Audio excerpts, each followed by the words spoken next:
I'll never forget the moment my world came crashing down. It was 3 weeks after Mom's funeral when my stepfather Marcus called me into the ranch house living room, the same room where I'd spent countless evenings listening to Mom tell stories about our family's history on this land. The afternoon sun streamed through the windows, casting long shadows across the hardwood floors that my great-grandfather had laid with his own hands. Marcus stood by the stone fireplace, holding a manila folder with the kind of serious expression that made my stomach clench with dread. At 52, he was a man who commanded attention wherever he went, with his perfectly groomed silver hair, an expensive Western that always looked like it had just come from the store. "We need to talk about your mother's estate," he said, his voice carrying none of the warmth that had been there in the 5 years he'd been. "I know this is difficult timing, but there are legal matters that need to be addressed." I settled into the leather armchair that had been Dad's favorite spot before he passed away 10 years ago. This ranch had been in our family for 4 generations, and I'd grown up believing that someday it would be mine to care for and pass on to my own children. Marcus opened the folder and pulled out a document that made my blood run cold. "Your mother changed her will 6 months before she died," he said, sliding the papers across the coffee table toward me. "She left the entire ranch to me." The words hit me like a physical blow. I stared at the will, seeing Mom's signature at the bottom, but unable to process what I was reading. According to the document, she had indeed left everything. The house, the land, the cattle operation, all of it, to Marcus.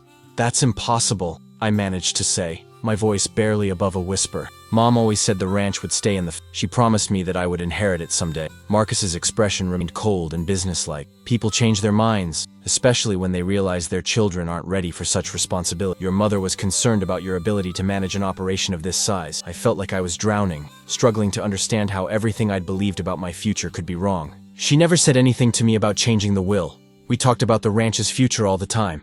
"This ranch ain't yours," Marcus said bluntly, his tone leaving no room for argument. "It never was, and it never will be. I suggest you start making other plans for your life." Chapter 2. Searching for Answers. The days following that devastating conversation passed in a haze of grief and confusion. I couldn't reconcile the mother I knew, the woman who had taught me to love this land, who had shared her dreams of expanding our sustainable farming practices, who had always included me in every major decision about the ranch, with someone who would cut me out of her will without explanation.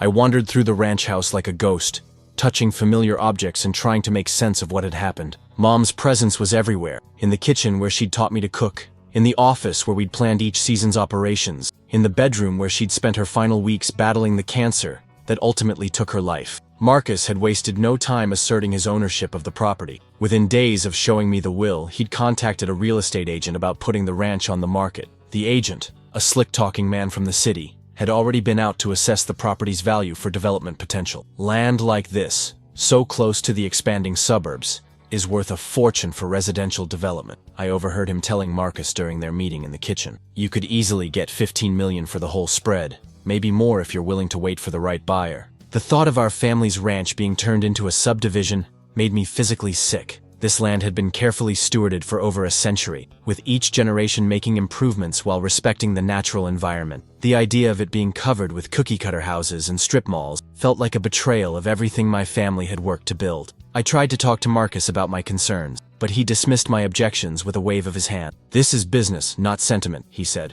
"Your mother left this property to me, and I'll do with it what I think is best." But something about the whole situation felt wrong. Mom had been passionate about preserving the ranch for future generations. She'd spent years developing sustainable farming practices, and had often talked about the importance of keeping family land in family hands.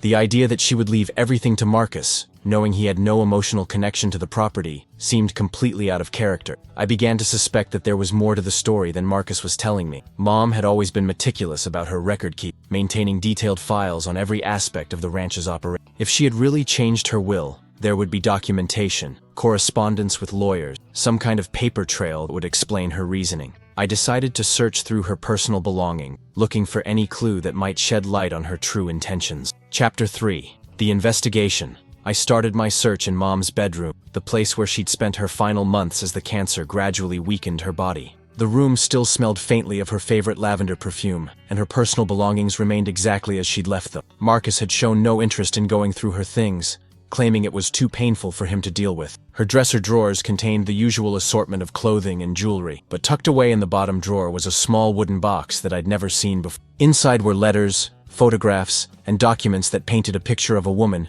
who had been deeply concerned about the ranch's future.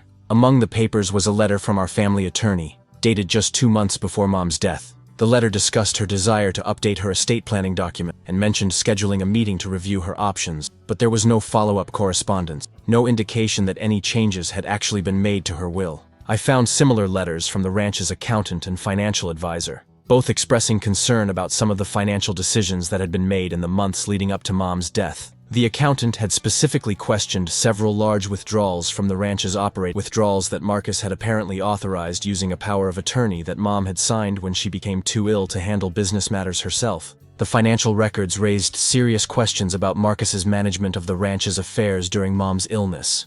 It appeared that he had been moving money around, paying off personal debts and making investments that had nothing to do with the ranch's operations. The pattern of financial activity suggested someone who was positioning himself to benefit from Mom's death. But the most troubling discovery was a draft letter that Mom had apparently written but never sent. In it, she expressed concerns about Marcus's behavior and his apparent lack of interest in preserving the ranch as a working agricultural operation. I'm beginning to worry that I made a mistake in giving Marcus so much control over our financial affairs.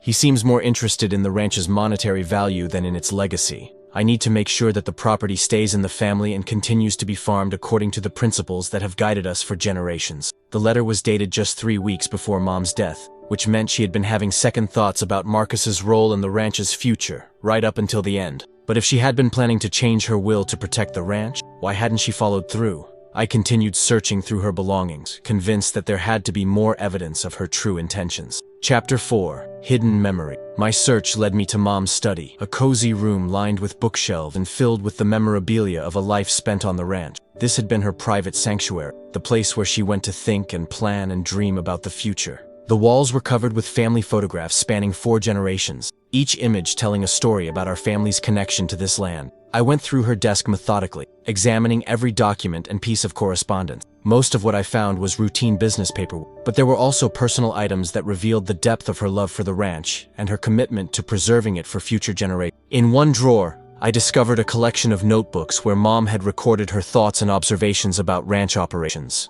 The entries revealed a woman who was deeply knowledgeable about every aspect of the business and passionate about implementing sustainable practices that would protect the land for decades to come.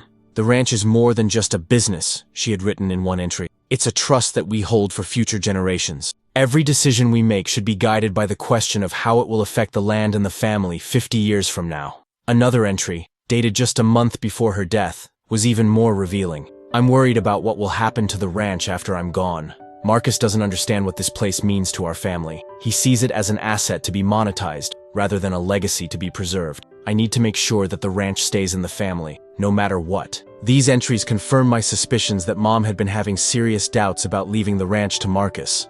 But if she'd wanted to change her will, why hadn't she done so? And where was the evidence of her true intentions? I turned my attention to the family photographs that covered the walls, studying each image for clues about Mom's state of mind in her final months. Most of the photos were familiar to me, but there was one album that I'd never seen before, tucked away on a high shelf behind some books. The album was filled with recent photographs, many of them taken during Mom's illness. As I flipped through the pages, I noticed that several photos had been carefully arranged with documents tucked behind them. It was an unusual way to store papers, and it made me wonder if Mom had been trying to hide something important. I began removing the photographs from their plastic sleeves, checking behind each one for hidden documents. Most of the sleeves contained only photos, but when I reached a picture of Mom and me taken just weeks before her death, I found something that made my heart race.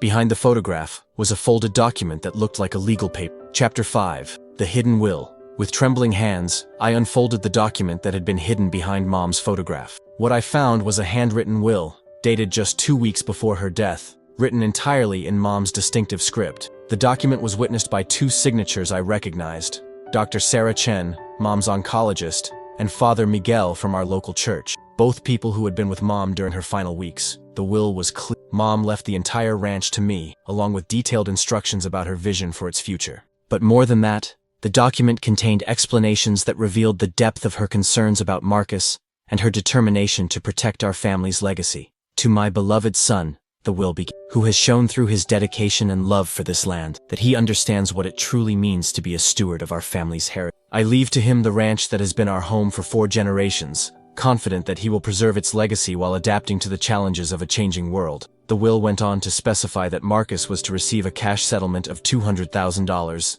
but no ownership stake in the ranch itself. Mom had anticipated potential conflict and had included a detailed explanation of her reasoning. I have come to realize that Marcus does not share our family's commitment to preserving this ranch as a working agricultural operation, she had written. His interest in the property appears to be primarily financial, and I fear that he would sell the land for development if given the opportunity. I cannot allow 4 generations of careful stewardship to be destroyed for short-term profit. But the most shocking revelation came in a personal letter that was attached to the will. In it, Mom detailed her growing suspicions about Marcus's behavior during her illness and her discovery of his financial impropriety. I have learned that Marcus has been using his power of attorney to move money from the ranch accounts for his own purposes, she had written. He has also been meeting with real estate developers without my knowledge, apparently exploring the possibility of selling the ranch for development. I can no longer trust him to act in the best interests of our family or our land. The letter went on to describe how Mom had secretly consulted with Dr. Chen and Father Miguel about her concerns,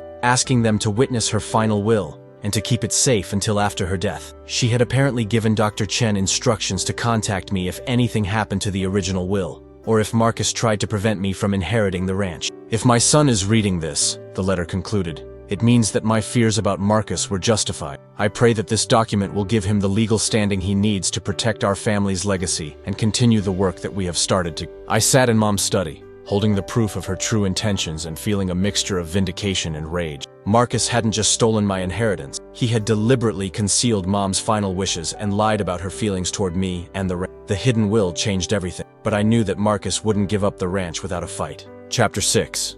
Preparing for battle. I spent the rest of the day in Mom's study, carefully examining every detail of the hidden will and planning my next move. The document was thorough and professionally written, despite being handwritten, and it included specific instructions about how Mom wanted the ranch to be managed after her death. She had outlined her vision for expanding the sustainable farming practices we'd been developing, including plans for organic certification and the development of agritourism programs that would provide additional income while educating visitors about responsible land management. The ranch must remain a working agricultural operation. It should never be sold for development or divided up for short-term profit. Each generation has a responsibility to improve the land and pass it on in better condition than they found it.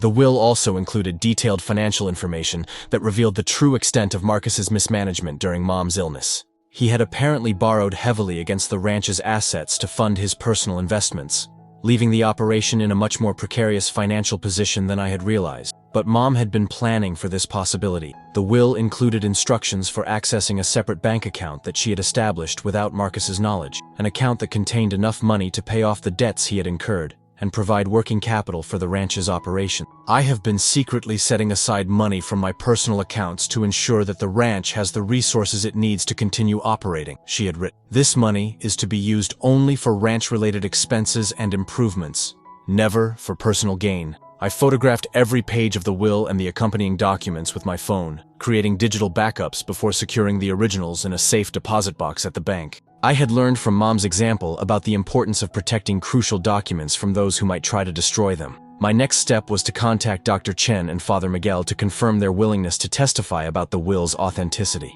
Both of them had been close to Mom during her final weeks, and I knew they would be credible witnesses in any legal proceeding. Dr. Chen was the first to respond to my call. "I've been wondering when you would contact me," she said when I explained the situation. "Your mother was very specific about her concerns regarding Marcus and her desire to ensure that you inherited the ranch. So you knew about the hidden will?" "I witnessed it, along with Father Miguel," Dr. Chen replied. "Your mother was completely lucid and determined when she signed it. She specifically mentioned her fears that Marcus might try to contest her wishes or hide the document." Father Miguel confirmed the same story when I spoke with him later that, "Your mother was a woman of great faith and integrity," he said. "She was deeply troubled by what she had discovered about Marcus's behavior, and she wanted to make sure that her family's legacy was protected." With the witnesses confirmed and the evidence secured, I was ready to confront Marcus with the truth. Chapter 7. The Confrontation. I found Marcus in the ranch office the next morning, meeting with the real estate agent about listing the property. They were discussing marketing strategies and pricing options, treating our family's heritage like just another commodity to be bought and sold. "We should emphasize the development potential," the agent was saying. "This location is perfect for a high-end residential community. The views are spectacular, and the proximity to the city makes it very attractive to affluent buyers." Marcus looked up as I entered the office, his expression shifting from annoyance to concern when he saw the folder and I thought we'd already settled this matter, he said, dismissing the agent with a wave of his hand. The ranch belongs to me now, and I'll do with it as I see fit. Actually, I think there's been a misunderstanding, I replied, setting the folder on the desk.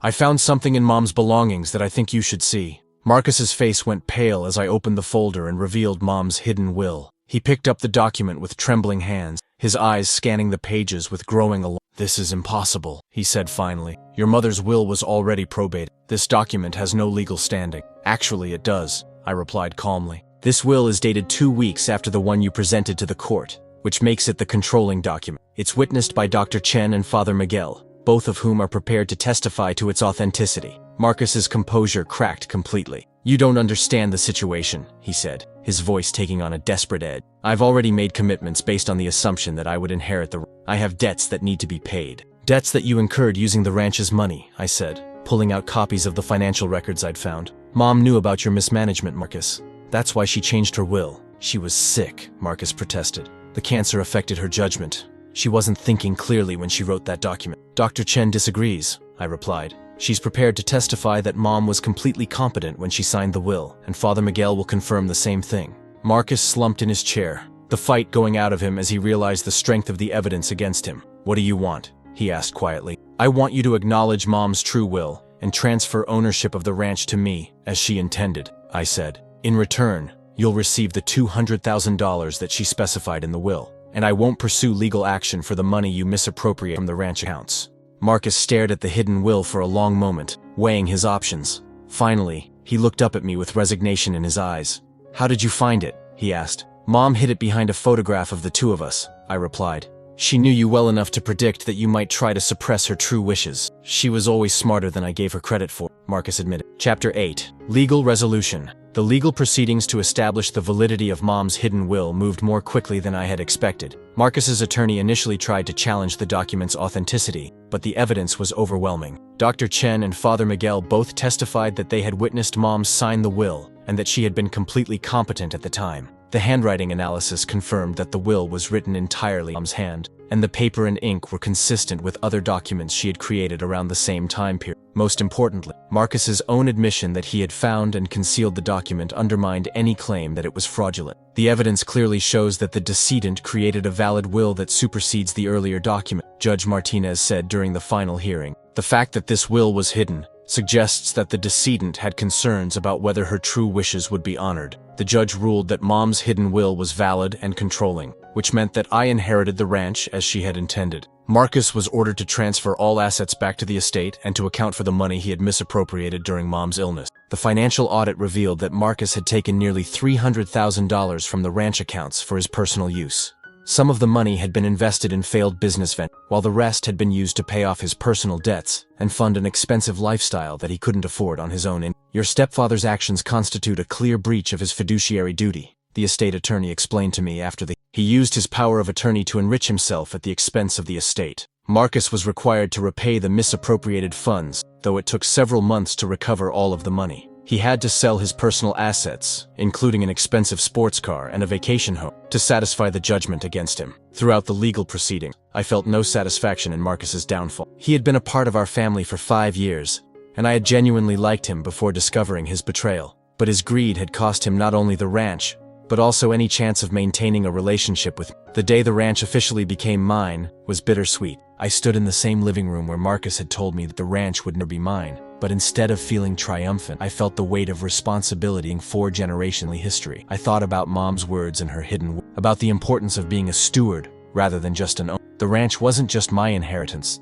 It was my responsibility to preserve and improve it for future generations. The first step was addressing the financial damage that Marcus had caused and implementing the sustainable farming practices that Mom and I had planned together. Chapter 9. Rebuilding and Restoration. The months following my legal victory were among the most challenging of my life. Marcus had left the ranch's finances in disarray, and I had to work tirelessly to restore stability and rebuild relationships with suppliers and customers who had been affected by his mismanagement. The financial situation was more precarious than I had initially realized. In addition to the money Marcus had stolen, he had also taken out several loans against the ranch's assets to fund his personal investments.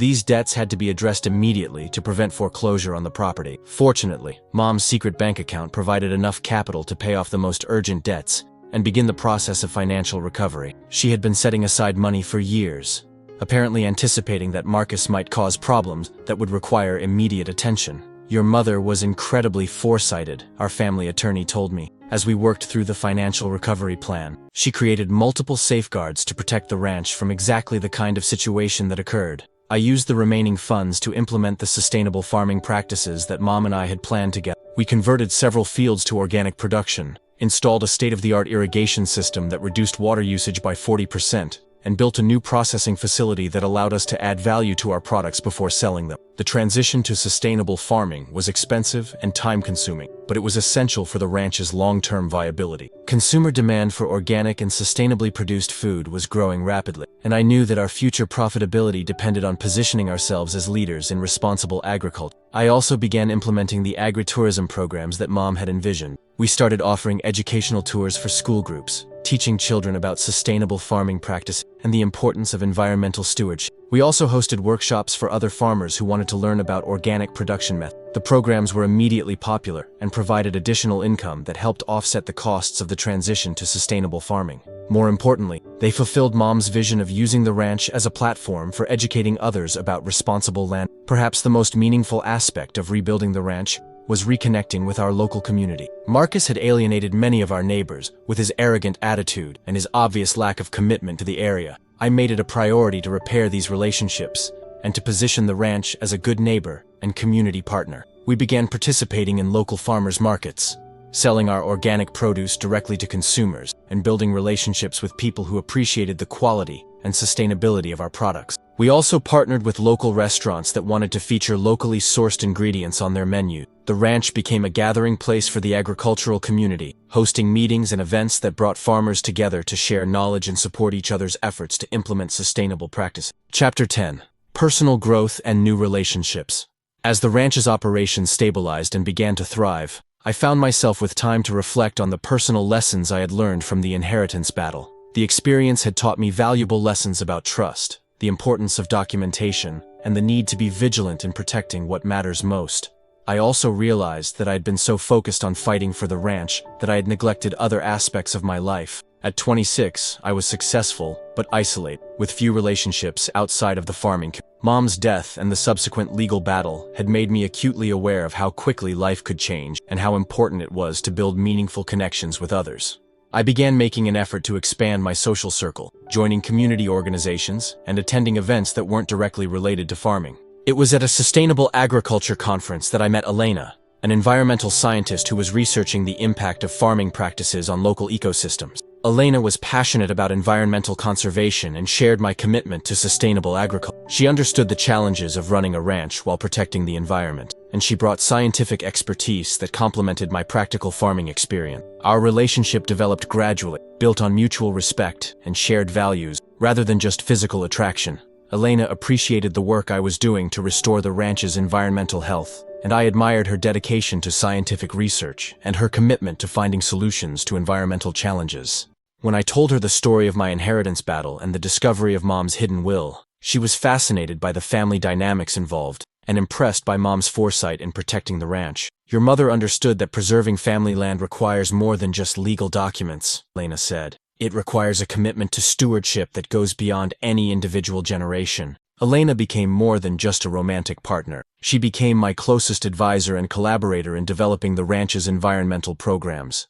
Her scientific background helped us implement cutting-edge conservation practices that improved both the land's health and our operational efficiency. We began conducting research on the ranch, studying the impact of our sustainable farming practices on soil health, water quality, and wildlife populations. The research not only helped us improve our own operations, but also contributed to the broader scientific understanding of sustainable agriculture. As our relationship deepened, I began to envision a future that included not just the ranch's success, but also the possibility of building a family and creating new traditions that would honor Mom's memory while embracing the future. Elena and I were married 2 years later in a ceremony held on the ranch, surrounded by family, friends, and colleagues from the agricultural and scientific communities. The wedding took place in the same pasture where Mom had taught me to ride horses as a child, creating a connection between past and future that felt deeply meaningful. Chapter 11. Legacy Preserved. 3 years have passed since that day when Marcus told me the ranch would never be mine. As I write this, I'm sitting in Mom's old study, surrounded by the family photographs that helped me discover her hidden will. The room has become my office, but I've kept it largely unchanged as a tribute to her memory and her wisdom. The ranch has been transformed into a model of sustainable agriculture, attracting visitors from around the world who come to learn about our practices and see proof that environmental stewardship and profitability can go hand in hand. We've been featured in agricultural journals, environmental magazines, and even a documentary about the future of farming. Our financial success has exceeded even my most optimistic projections. The ranch is now worth significantly more than when I inherited it. But more importantly, we've achieved this growth while actually improving the land's environmental health and productivity. Elena and I are expecting our first child in the spring, a development that has given new meaning to my commitment to preserving the ranch for future generations. I find myself thinking often about Mom's words in her hidden will, about the importance of being a steward of something precious rather than just an owner of valuable assets. The baby will grow up on the same land where I learned to love agriculture, but in a world that is rapidly changing. Climate change, evolving consumer preferences, and new technologies are creating both challenges and opportunities that Mom could never have imagined. I'm determined to prepare our child for that future by maintaining the ranch's commitment to innovation and adaptation, while preserving the core values that have sustained our family for generations. The land will continue to be our foundation, but the methods we use to work it will evolve with the times. The photograph that led me to Mom's hidden will now sits framed on my desk, a constant reminder of her love and foresight. Behind the glass, I've placed a copy of her final letter to me, the words that continue to guide every decision I make about the ranch's future. The land is not just an asset to be owned, she had written, but a trust to be preserved and improved for future generations. Every decision we make should be guided by the question of how it will affect the land and the family 50 years from now. Sometimes I think about what would have happened if I hadn't found that hidden will. If Marcus's deception had succeeded, the ranch would probably have been sold and developed, the land lost forever to our family and to agriculture. Instead, it stands as proof that love and wisdom can triumph over greed and deception. The story of the hidden will has become part of our family's oral history, a reminder that the most important things in life are worth fighting for, and that sometimes the truth is hidden in the most unexpected places, waiting for someone with enough determination to find it. Mom's legacy lives on in every decision we make, every conservation practice we implement, and every child who learns to love the land through our educational programs. She taught me that farming isn't just about producing food. It's about being a guardian of something precious, a bridge between past and future.